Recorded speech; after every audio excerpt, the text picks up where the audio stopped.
The moment Clara Vale felt the mate bond lock into place, the entire hall seemed to go silent. She stood beneath the carved beams of Greyhaven's assembly chamber. Across the ceremonial circle, Marcus Thorne, the future Alpha of Greyhaven, had gone completely still. For one heartbeat, Clara thought fate had forced someone powerful to see her. Marcus's eyes found hers. Shock came first, then calculation. Clara knew that look. She had seen it in noblemen deciding which servant to dismiss, in healers deciding which Omega apprentice could be spared from the warmest room. The bond burned warm beneath her ribs. Marcus stepped back. No. Whispers moved along the walls. Clara did not. Marcus glanced toward the council dais, then back at her. His face hardened into something formal enough to survive witnesses. I reject the bond.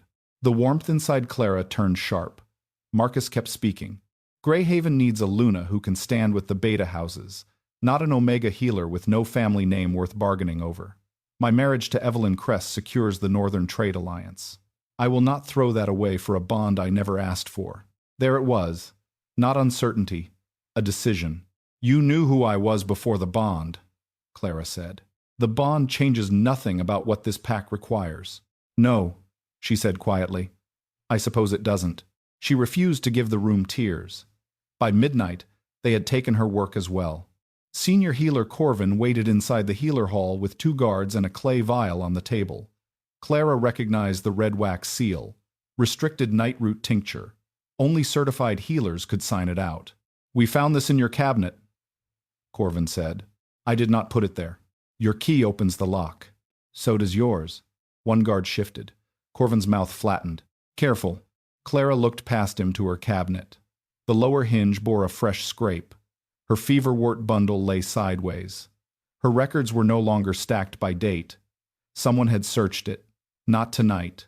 Earlier. She had checked it before the ceremony. It had already been disturbed. The accusation had been prepared before Marcus rejected her.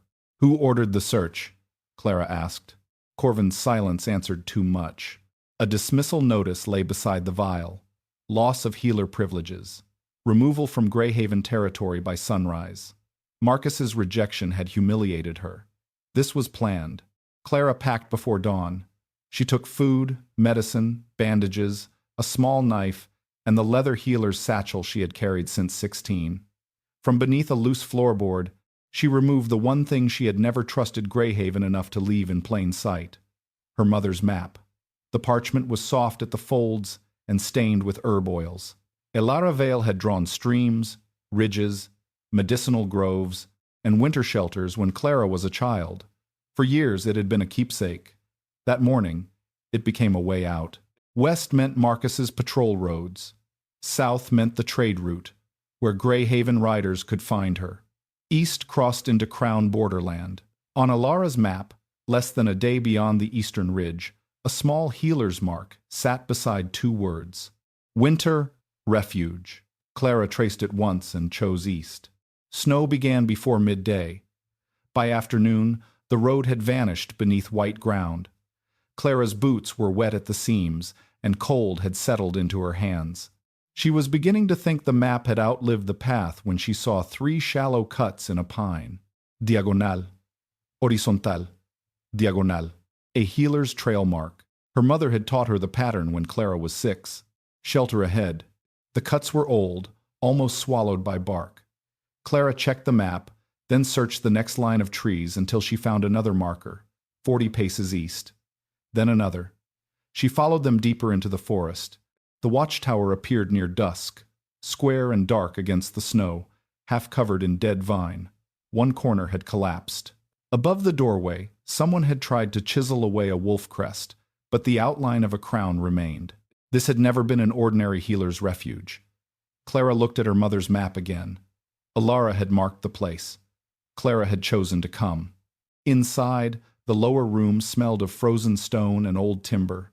Clara found a broken cot, a rusted brazier, and empty shelves. She should have started a fire. Instead, she noticed one floor plank beside the wall was darker than the rest. Clara knelt. Its edge had been sealed with resin, then dusted to match the surrounding boards. A careless traveler would never have noticed. A healer might. She worked her knife beneath the seam and lifted the plank. Below it was a shallow compartment wrapped in oilcloth. Inside lay a black glass vial, 3 brittle pages covered in medical notation, an old silver lancet with a hollow handle, and a narrow inventory tag stamped with the crown wolf. At the bottom of the first page were 2 initials, E.V. Clara forgot the cold. Her mother had been here. She lifted the black vial toward the fading light. Something dark had dried along the glass. Blood. Hoofbeats broke through the forest. Several horses. Clara rose, the vial still in her hand. Voices sounded outside. Men. Trained. Controlled. Close. A shadow crossed the doorway. Then a man stepped into the tower. Tall. Broad-shouldered. Black cloak powdered with snow. The silver crown wolf clasp at his throat told Clara what he was before the force of his alpha presence did. King Rowan Ashborne. His gaze went first to Clara, then to the vial. Every trace of movement left his face. That, he said, is my father's blood. The silence inside the watchtower changed the moment Rowan named the blood. Clara looked from the black vial to the Alpha King. Your father? Rowan did not answer at once. He stepped closer, but he did not reach for the vial. His gaze moved instead to the opened compartment, the 3 brittle pages, the old lancet, and the crown inventory tag. Behind him, another man entered with a hand already resting on the hilt of his sword. He was broad through the shoulders, dark-haired, and scarred across one brow. Your Majesty, he said, step away from her. Clara almost laughed, though nothing about the moment was funny. She had spent the day being rejected, accused, expelled, half-frozen, and now apparently mistaken for someone dangerous enough to threaten a king. I'm holding a bottle, she said, not a blade. The scarred man's expression did not change. Captain Kellen Ward, and until I know how you entered a restricted crown watchtower, I'll decide what counts as a threat. Rowan lifted one hand. Kellen stopped. How did you find this place? Rowan asked. Clara reached slowly into her satchel and removed Ilara's map. She kept both hands visible as she unfolded it on the broken table. My mother marked a winter refuge east of Greyhaven. I was ordered out of the territory before sunrise, so I followed the map. Kellen examined the parchment without touching it. Convenient. It was cold. Rowan's eyes moved to the marks along the eastern ridge. These are healer trail signs. My mother taught them to me. Her name? Clara Vale. That changed something. Kellen looked sharply at Rowan. The king's face remained controlled, but the stillness in him deepened. Before Clara could ask what they knew, a horse screamed outside. A soldier shouted. Kellen turned toward the doorway. One of the royal riders staggered in moments later, supported by another man. His face had gone gray beneath the cold, and his right hand jerked uncontrollably. He was fine 10 minutes ago, the rider said. Clara was already moving. Sit him down. Kellen blocked her with one arm. You are not touching him. Then watch him seize. The rider's pupils were too wide. His breathing came fast and shallow, but his skin was not cold enough for exposure. A faint metallic herbal scent clung to his gloves. Silverroot, Clara said. Rowan looked at her. You're certain? No, I'm certain enough not to waste time. She pointed to the rider's belt. Take off his gloves. Keep him away from the fire. If the root oil is on the leather, heat will drive more of it into the air. Kellen hesitated. Rowan said, Do it. Clara opened her satchel, crushed bitter leaf and charcoal powder into a cup, then added snowmelt from a flask. She made the soldier drink in slow swallows while another man washed his hands. The tremor worsened once, then eased. Within minutes, his breathing slowed. Kellen crouched beside him, checked his pulse, then looked at Clara with considerably less certainty than before. He'll need watching for several hours, Clara said. If he starts losing control of his shift, wake me immediately. Kellen rose. You assume you're coming with us. No, I assume you don't want your man dead. For the first time, Rowan's mouth almost moved toward a smile. Almost. He took the vial from Clara carefully, wrapping it in clean cloth before giving it to Kellen. You will come to Ashbourne Keep, Rowan said. Clara stiffened. As a prisoner? As a question. That is not better. It is more accurate. Kellen looked offended on behalf of accuracy. Rowan continued. You will have 72 hours of Crown Sanctuary, while Captain Ward verifies your identity and the circumstances of your expulsion. You may work in the infirmary under supervision. You will have a room, food, and protection. I don't need charity. Neither do I. If you work, you will be paid. Clara studied him. He did not sound generous. He sounded practical. That she trusted more. I accept the 72 hours.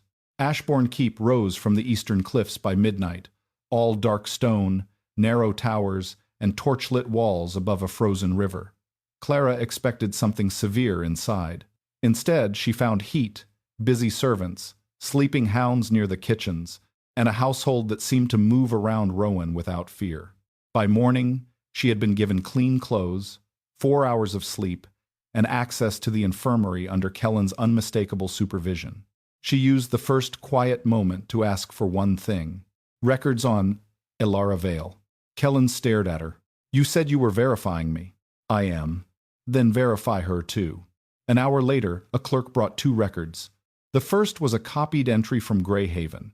Clara Vale Omega Healer. Deceased during the Red Winter. Clara read it twice. Then she opened the Crown file. Clara Vale Healer. Missing. Suspected treason. Location: unknown. For several seconds, Clara heard nothing but the blood moving in her ears. The Crown had never recorded Alara as dead. Greyhaven had. Which meant someone had given Clara a story about her mother that the Crown's own records did not support.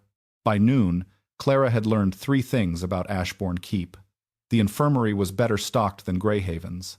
No one lowered their voice when Rowan entered, and Captain Kellen Ward could stand silently in a doorway for an astonishing amount of time without appearing bored. She was sorting dried feverfew when an older woman in a dark green dress set a tray on the work table. You have not eaten. I was going to. That is what healers say when they intend not to. She pushed the tray closer. May Holloway, I keep this household from collapsing under men who believe meals are optional. Clara liked her immediately. A young warrior with a bandaged palm appeared 10 minutes later. Noah Reed, 21, according to May, and apparently incapable of explaining how he had cut himself without making the story twice as long as necessary. Clara cleaned the wound, removed a splinter of metal, and told him to stop gripping a practice blade with a torn glove. Yes, healer. I am not certified here. You still fixed my hand. He left before she could argue. The third visitor was Lord Silas Vane. He was silver-haired, impeccably dressed, and carried himself with the relaxed courtesy of a man accustomed to rooms opening for him. He introduced himself as Royal Archivist and Senior Council Advisor. I heard the name Clara Vale for the first time in years this morning, he said. Clara stopped wrapping linen around a jar. You knew her? I knew of her. She worked with Crown physicians during the Red Winter. Greyhaven told me she died in it. Silas's expression softened by exactly the right amount. Then Greyhaven told you more than the Crown ever knew. He offered to help her search old records. That should have comforted her. Instead, Clara remembered the 2 conflicting files and decided to remember the offer before trusting it. Rowan came for her near dusk. Not a servant. Not Kellen. Rowan himself. There is something else you should see. He led her to a narrow archive room behind the upper library. A locked cabinet stood against the wall. Rowan opened it and removed a leather-bound medical file. My father's final records. Clara looked at him. Those are restricted. Yes. And you are giving them to an Omega you met yesterday. I am giving them to a healer who identified silver root exposure before my captain did. From the doorway, Kellen said, I was hoping we might stop repeating that part. Clara almost smiled. She sat at the reading table and opened the file. King Aldrin's last month had been documented in neat physician's notes. Tremors, sudden headaches, dilated pupils, confusion after meals, disrupted shifting, episodes of weakness followed by apparent recovery. The official conclusion was cardiac failure after winter illness. Clara read the final pages again. This is wrong. Rowan did not move. What is? Heart failure can explain the collapse. It does not explain the pattern before it. She pointed to the entries. The tremors. The pupil changes. The shifting problems. Your father was being exposed to something over time. Silver root? Possibly. Or something built from it. The room seemed to contract around them. Who was with him when he died? Clara asked. A long pause followed. I was.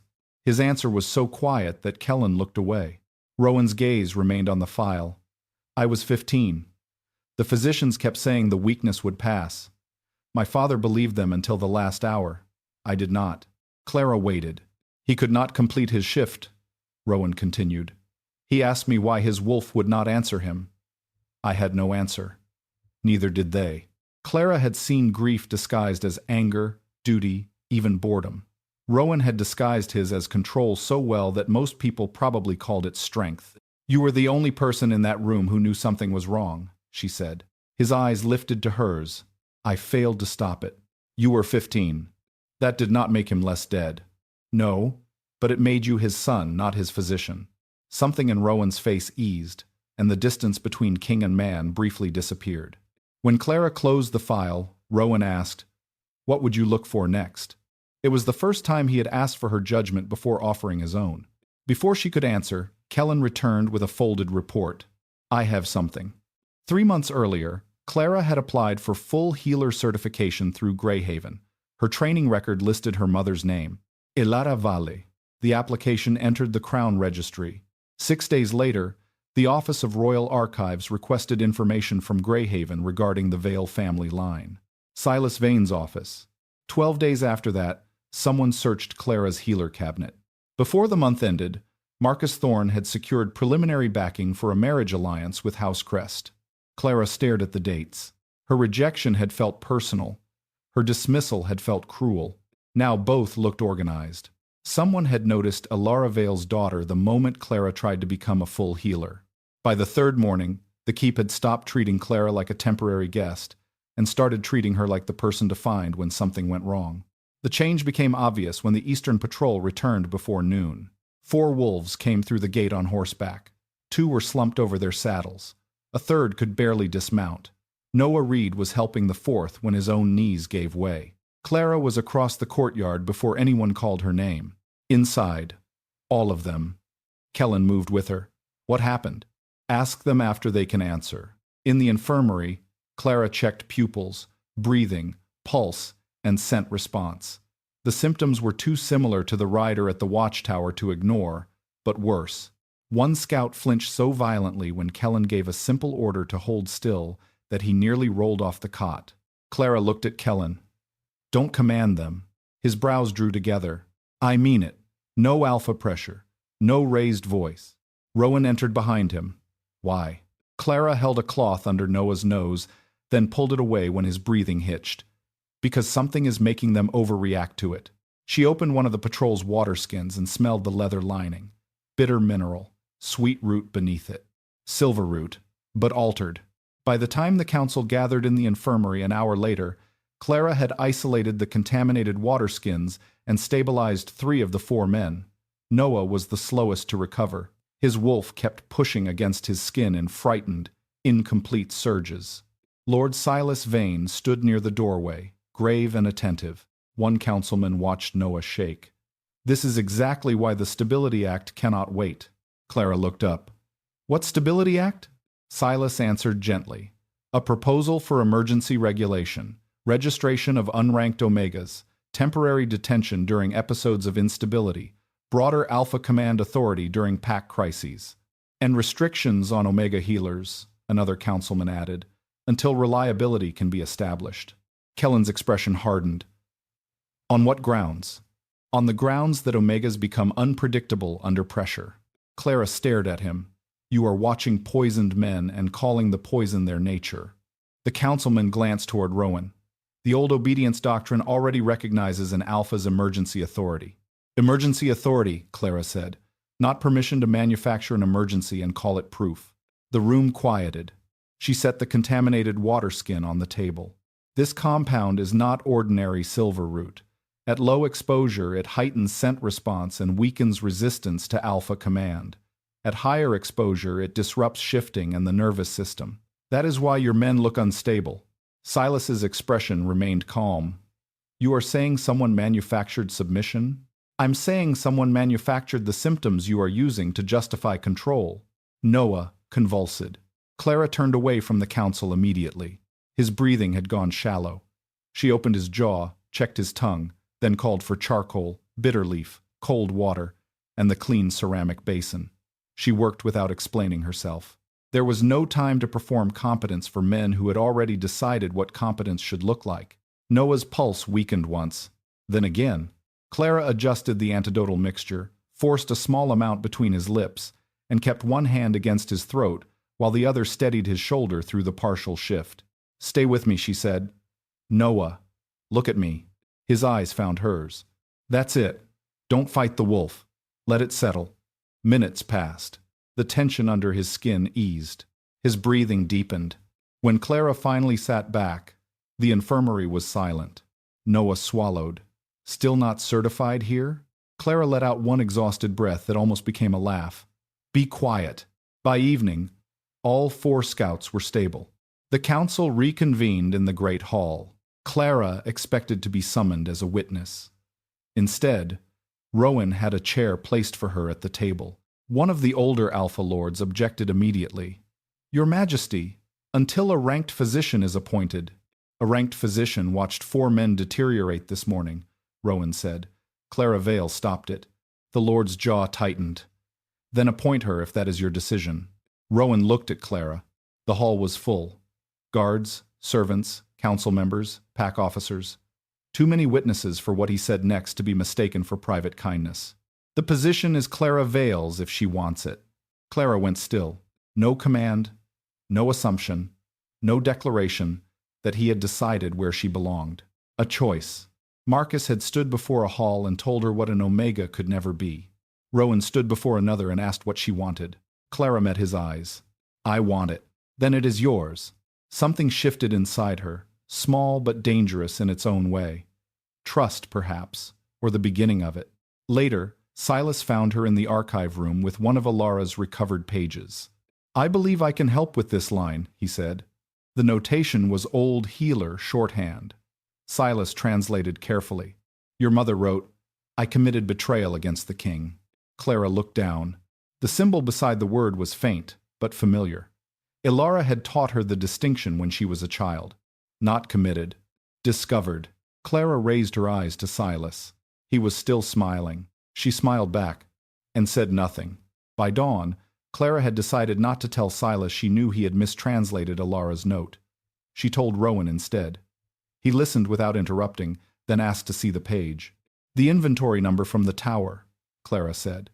"It appears again beside the line." Silas changed. Rowan studied the faded figures. "Then it may point to something Alara hid. Kellen wanted 12 guards. Rowan took 4.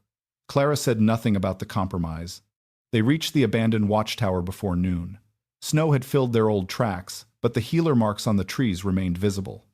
Kellen stationed men outside while Clara and Rowan searched the lower room. The inventory tag read C317. Clara checked the tower's old crown markings, then the stonework. C could mean cellar. 3 could mean the 3rd masonry course. And 17? She counted stones from the eastern corner. On the 17th block of the 3rd row, a tiny healer mark had been carved into the mortar. There. Rowan pulled the stone free. Cold air moved through the opening. Behind it, narrow steps descended into darkness. The chamber below had once been a supply cellar.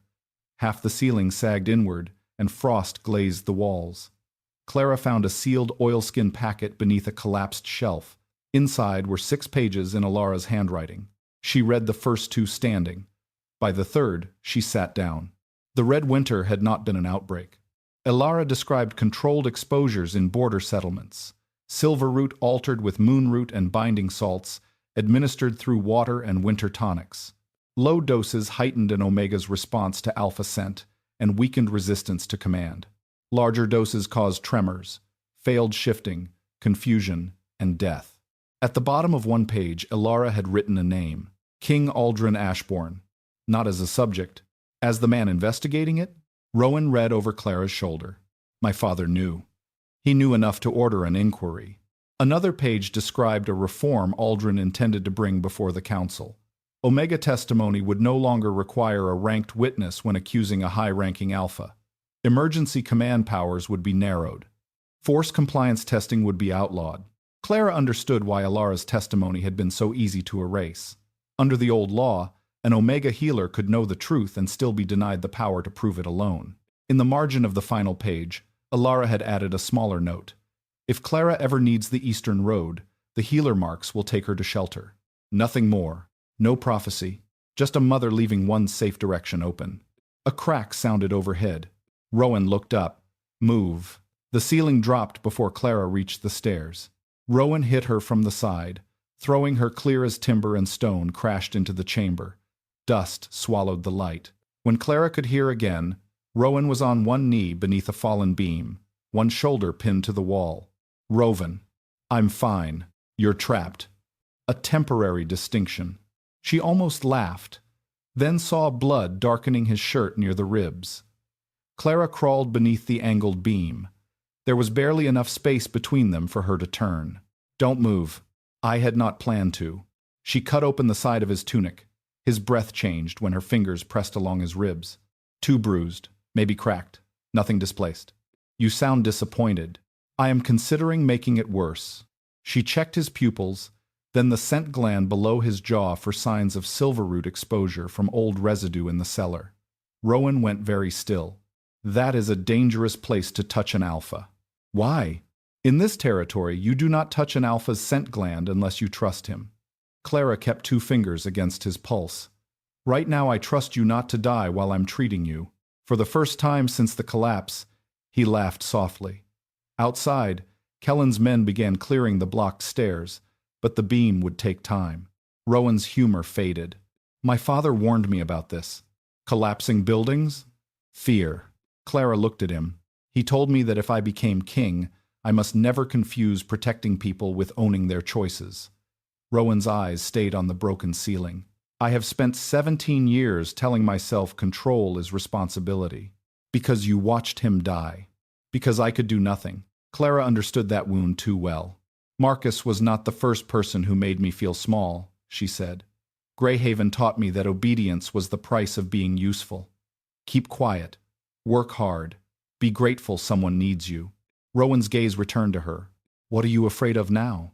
That one day someone will call a cage love, and I'll be tired enough to believe him. Neither moved. Then Rowan lifted one hand and touched her cheek. Not possessive. A question. Clara did not pull away. His face was close enough that she could feel his breath. For one heartbeat, she wanted to close the distance.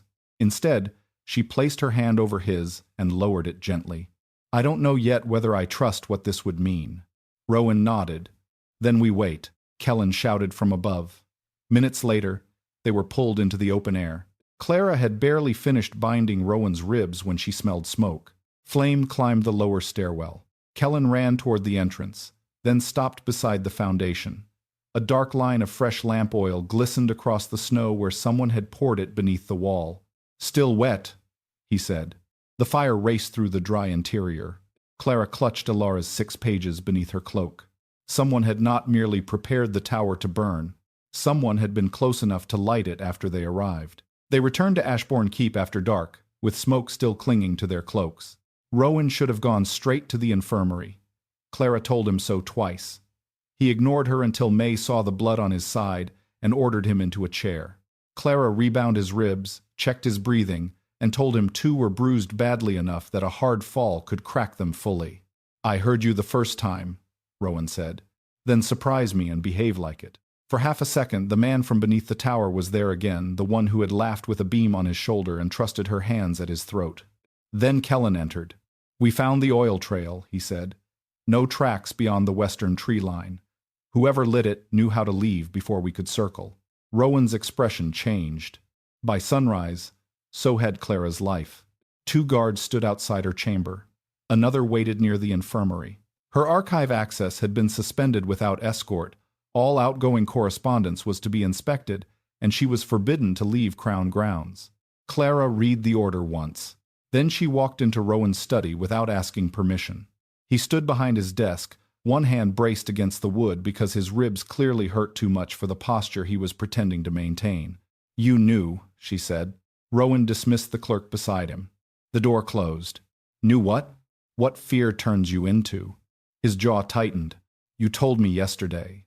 Clara, You told me your father warned you not to confuse protection with owning someone's choices. This is not ownership. 2 guards outside my door? Someone tried to burn you alive. And you decided I should pay for your fear. The words landed hard. Rowan's face did not change, but the silence did. I am not willing to watch you die because I gave you room to make a reckless decision. Clara stared at him. There it was. The belief beneath the order. You think the decision belongs to you. I think I am responsible for everyone under this roof. I am not under your authority because you are frightened. You are under crown protection. A cage does not become freedom because the walls belong to a king. Rowan flinched almost invisibly. Reduce the guard if you want, he said, but you are not leaving the grounds. At the tower, she had told him the worst thing she could imagine was accepting a cage because someone called it love. He had listened. And then, given a reason strong enough, he had built one anyway. Understood, Your Majesty. His eyes lifted sharply. She had not called him that in private before. The title restored the distance he had crossed in the archive, beneath the tower, and in every quiet conversation since. From then on, she gave him exactly what his order required. Nothing more. Findings went through Kellen. Medical reports were written, signed, and delivered. When Rowan came to the infirmary, Clara treated his ribs professionally and asked no personal questions. When May invited her to a private supper upstairs, Clara declined. On the second evening, Kellen brought the old lancet from the watchtower. The hollow handle opens, he said. Inside was no confession, no list of names, only a narrow strip etched with a procurement cipher. Batch mark, quantity, date, Crown Medical Office. Clara compared it to the red winter pages. Same silver root sequence. Kellen leaned closer. Meaning? The compound used 17 years ago came from a recorded Crown batch. This tells us which one. It does not tell us who ordered it. Useful, but not enough. Exactly. Rowan appeared in the doorway. Clara did not look up. There is something else, he said. He placed a copied record on the table. Clara, read it. 17 years earlier, Clara Vale had been accused of removing restricted Crown medicine without authorization. The same pattern used against Clara in Greyhaven. Her chest tightened. When did you find this? Rowan was silent, one beat too long. When? Yesterday. Kellen's eyes shifted between them. You kept it from me. I wanted it verified before you acted on it. Acted on it how? You had just survived an attack, so you decided which truth I was allowed to have. That is not what I said. No. You rarely lie to me. Clara folded the paper carefully. You curate the truth. I'm not sure that's better. Rowan's face hardened with the effort of not defending himself. I was wrong to hold it. The admission came quickly. The damage did not disappear with it. Clara handed the copy back to Kellen. Add it to the timeline. She walked away before Rowan could answer. The following morning, one guard was removed from her chamber. Her archive access was restored with Kellen's authorization. She was still forbidden to leave Crown grounds. A compromise. She could work, she could read, she could move through the keep, but only inside the boundary Rowan had chosen. Not trust. That afternoon, Clara returned to the infirmary after checking Noah's recovery and found 3 council officers waiting beside her work table. Kellen stood with them. So did Rowan. One officer held Clara's healer satchel open. On the table beside it sat a black vial she had never seen before. Its wax seal carried the same batch mark etched inside Alara's lancet. Clara stopped. Where was that? In your satchel. Rowan moved toward her. Clara raised one hand. Don't. He stopped. She looked at the vial, then at the council officers already watching to see what their king would do. Do not use your crown to make this disappear. Kellen reached for the restraints. Clara held out her wrists. Clara spent the night in a guarded chamber beneath the council wing, close enough to a cell that the distinction felt meaningless. By morning, everyone in Ashborne Keep knew the royal healer had been found carrying poison. Kellen came for her at first bell. No chains, he said. I noticed.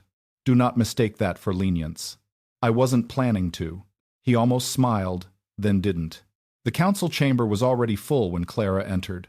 Silas Vane sat near the center table in dark gray, composed and grave. Rowan stood at the raised crown seat, one hand resting near his bruised ribs.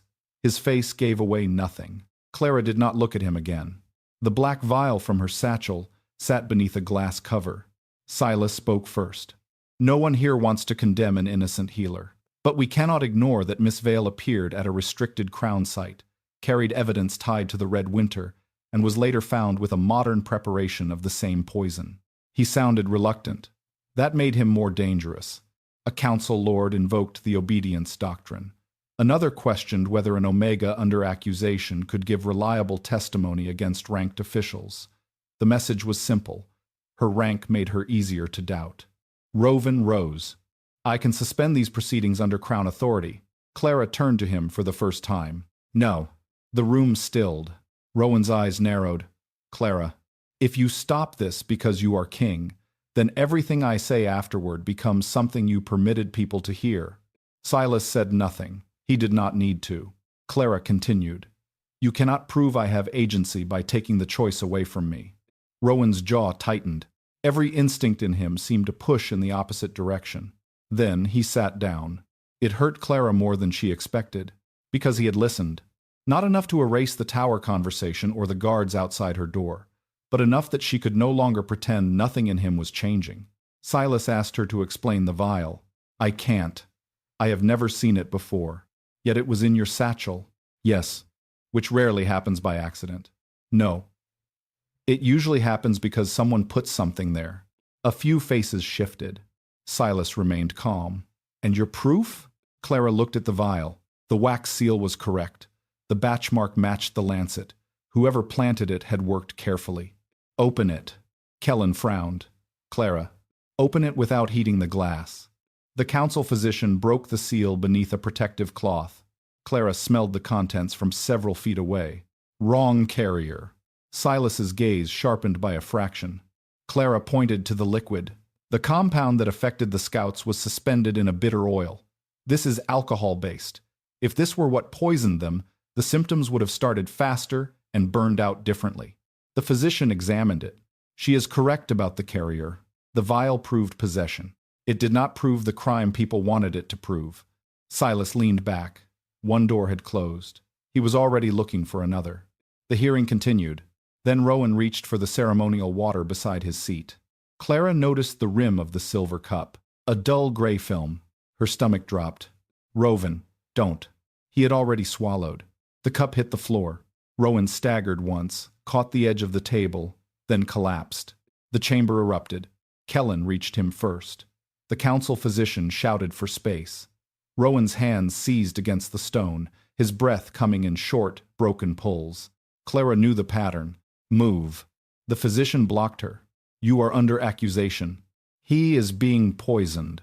You have no authority over the king. Clara stopped. She remembered 2 guards outside her door. Orders made in the name of protection. Truth withheld for her own good. She would not let Rowan repair one kind of control by using another. His eyes found hers through the pain. Clara. She did not move. The room went quiet enough to hear his breathing. Rowan forced himself onto one elbow. I place my life and my care under healer Clara Vale's authority. The physician stared at him. Rowan's voice roughened, but he continued. Not because she is subject to my command, because I trust her judgment above my own. His gaze stayed on Clara. Anyone who interferes answers to the law, not to my dominance. Something inside her cracked. Not healed, cracked. Enough to let something warmer through. Clara crossed the floor and dropped beside him. Then let me work. She smelled the cup, checked his pupils, pulse, scent response. The compound had been activated against the metal rim. Faster delivery. Stronger dose. Cold water. Charcoal. Bitter leaf. No alpha pressure in the room. Kellen began clearing people back before she finished. Rowan's breathing faltered. Clara opened his collar and pressed 2 fingers beneath his jaw. His wolf response was stuttering beneath the skin, the same broken rhythm she had seen in the scouts and read in Aldrin's final medical record. Stay with me. His eyes opened. You said that to Noah. Noah complained less. A weak breath that might have been a laugh escaped him. Good. Still conscious. Clara worked until her knees hurt against the stone. She slowed the absorption, forced the antidotal mixture between his lips, cooled his pulse points, and kept his wolf from fighting the chemical suppression. At last, the tremor eased.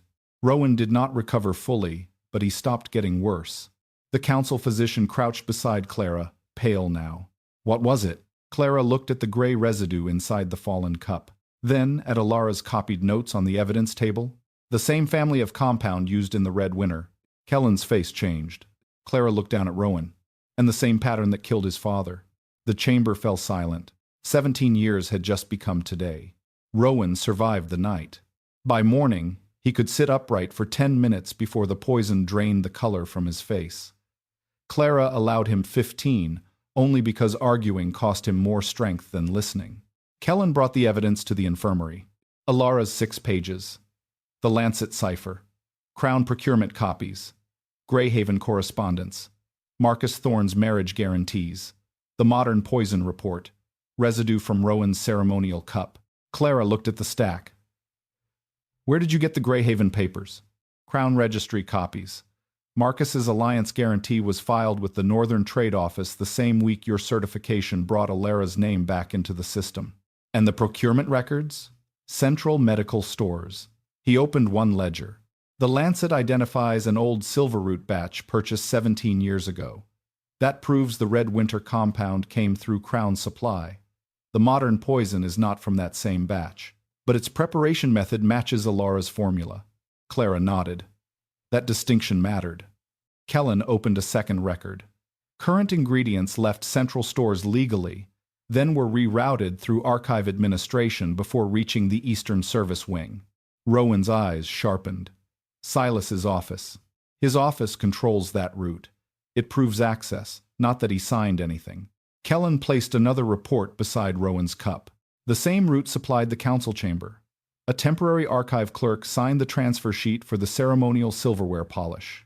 Clara looked at the gray residue sealed in glass. The compound on Rowan's cup had been activated through that polish. So the cup could have been prepared before it reached the chamber. Exactly. The current operation had a root now. Still not a mastermind. We have pieces, Kellen said. Then stop looking for a hand, Clara replied. Look for what has to move when we touch the right nerve. Rowan watched from the bed. Silas. Silas survives because he never needs to touch anything himself. Clara drafted an archival request suggesting one of Alara's recovered references might reveal the location of King Aldrin's original reform draft. She did not claim the document had been found. She only made it look close. Kellen understood first. If Vane is watching archive traffic, someone moves. Rowan pushed himself straighter. Then I put men around the archive. No. His gaze went to Clara. If your guard suddenly doubles, Silas knows we baited him. I am not leaving you exposed. Clara's expression cooled. You told the council yesterday that you trusted my judgment. I do. Only while I am kneeling beside your bed? Rowan said nothing. If this works, Silas has to believe I am no longer under your protection. Publicly. Kellen has to run the operation without direct Crown orders. And you cannot stop the Stability Act vote. That got Rowan to his feet. Pain hit him immediately. He caught the bedpost. You want me to let that vote proceed while you disappear into an operation I cannot supervise? I want Silas to believe he still has something to win.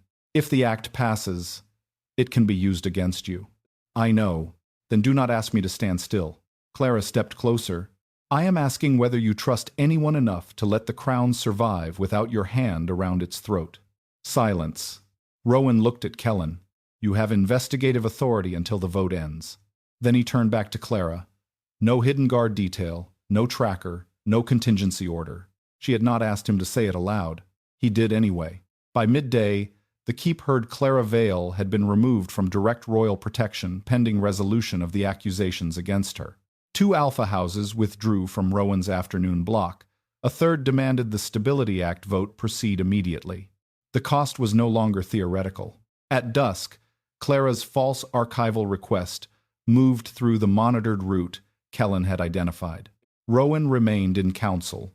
Clara left the infirmary without a royal escort. Kellen met her with 3 officers acting under his authority. For the next 2 hours, Rowan would not know where she was. The archive vault sat beneath the Western Records Hall. Clara never entered it. Kellen handled the seizure. Near midnight, a man wearing an archive clerk's coat presented a forged access order and entered the restricted corridor. He opened a locked cabinet he should not have known contained the false reference file. Then Kellen arrested him. Inside his coat were a modern ampule of Dominion compound, a coded instruction strip, and a forged authorization permitting removal of Crown documents. No signature from Silas. No personal seal. No confession. "We caught his messenger," Kellen said. "Maybe," Clara replied. "Do not give Silas more than we can prove." They returned to the council chamber before first light. The Stability Act debate was still underway.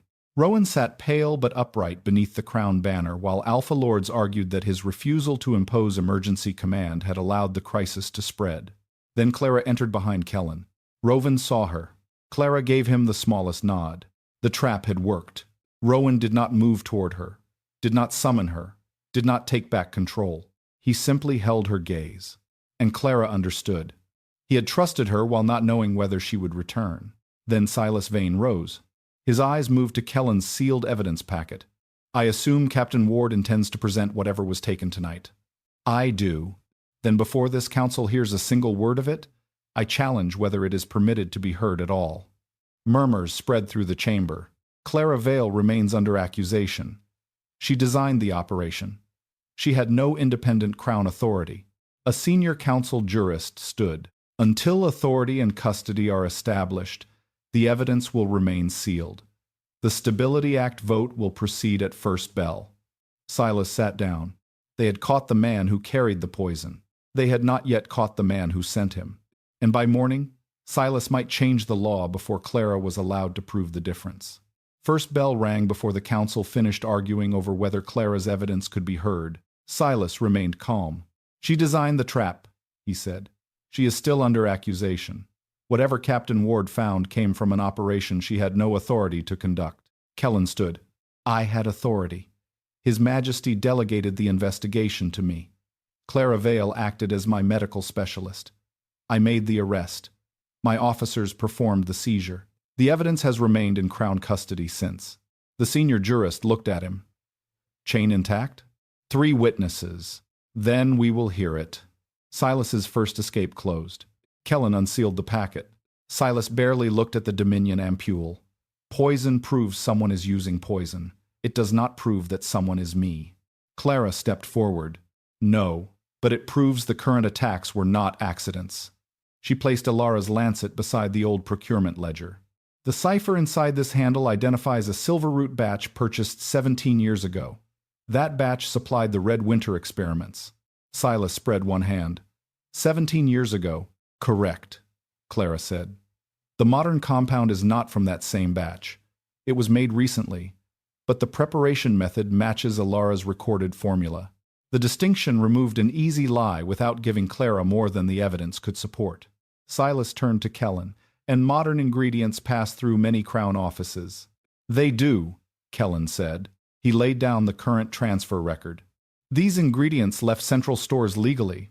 Then their route changed once through archive administration." Silas's face remained still.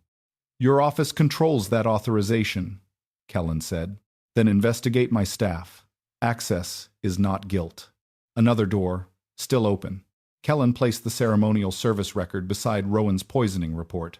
The same route supplied the council chamber.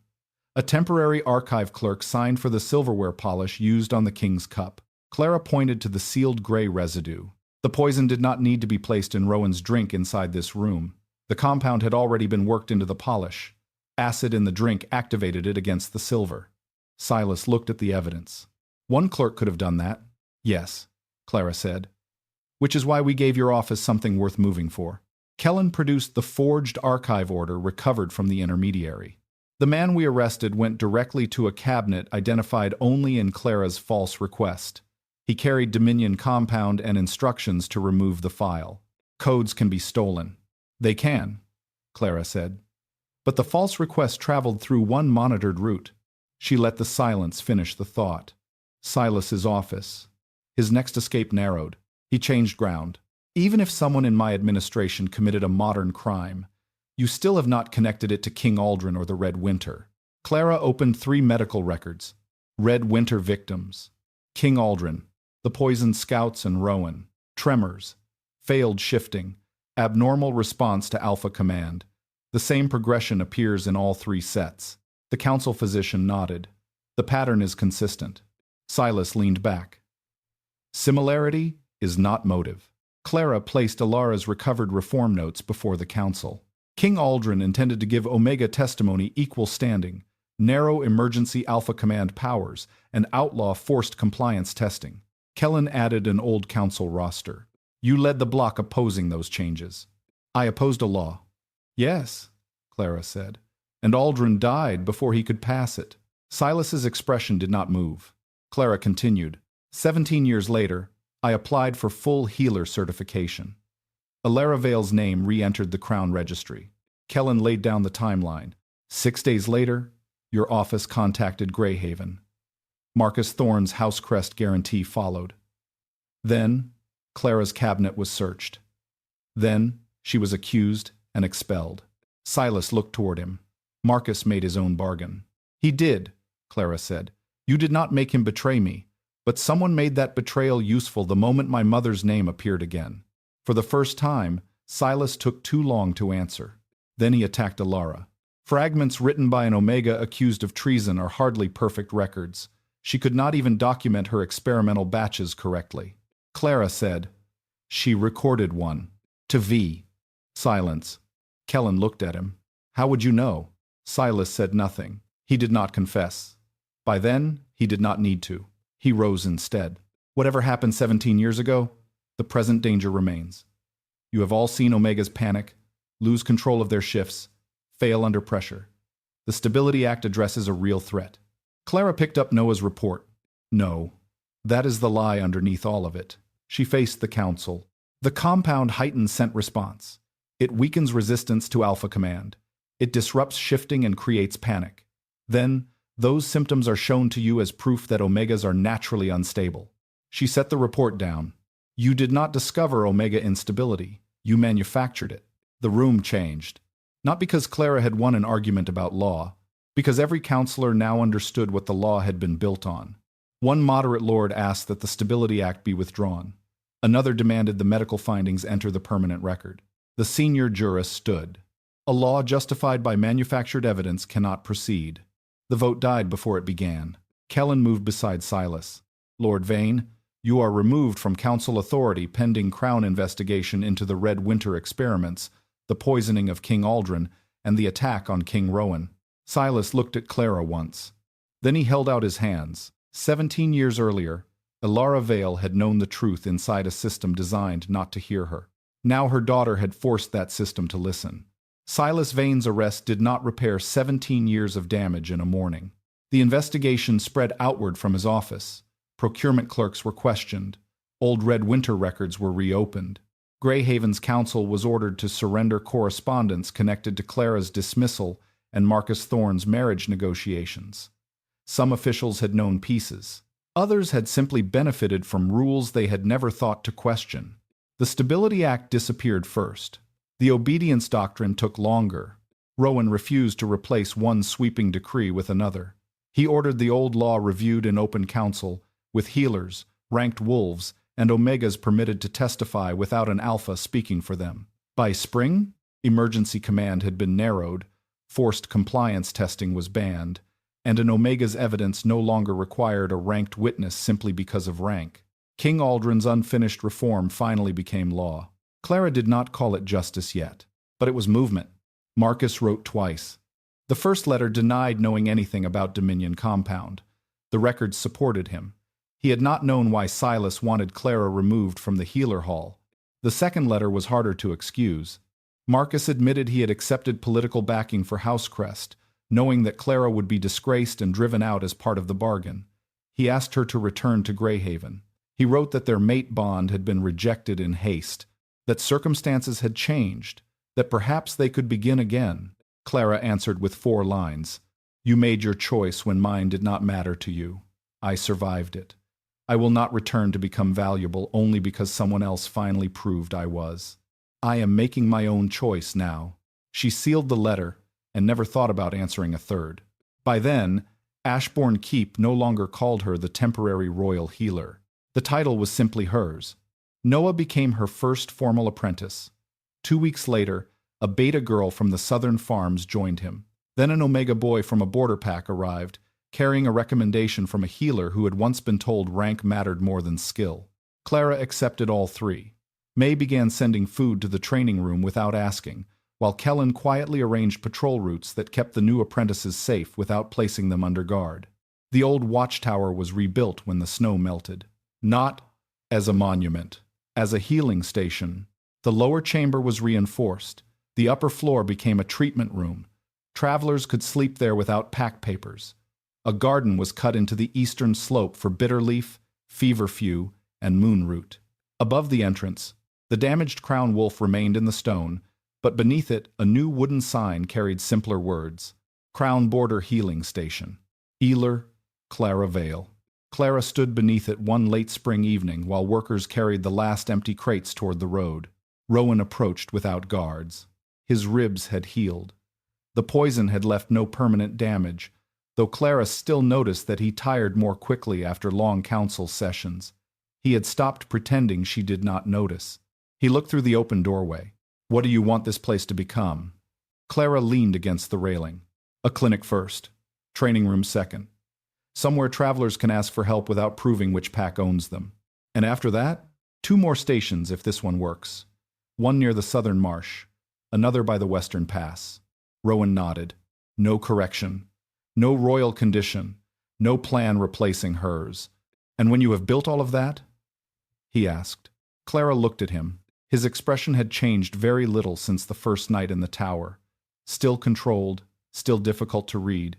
But she knew the difference now between his silence and his fear. Is this where you tell me the crown needs a Luna? No. Good. The corner of his mouth moved. I am asking something less useful to the crown. He stepped closer, then stopped before entering her space. When you imagine that life, Clara, do you see me in it? Not above it, not deciding it, beside it. She let the question remain between them because once, Rowan would have filled silence with an order simply to make uncertainty end. Now he waited.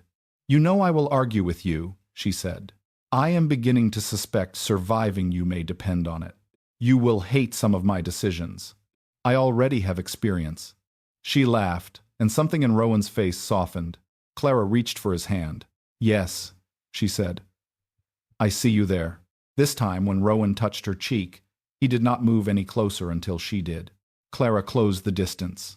The kiss was quiet, warm, and entirely chosen. When they parted, the evening light had turned the rebuilt tower gold. Months earlier, Clara had come to that place because she needed shelter and because her mother had left one safe road open. Now the road belonged to no one's permission. People would come there because they were wounded, lost, cold, or afraid, and Clara would be there because she had chosen to stay.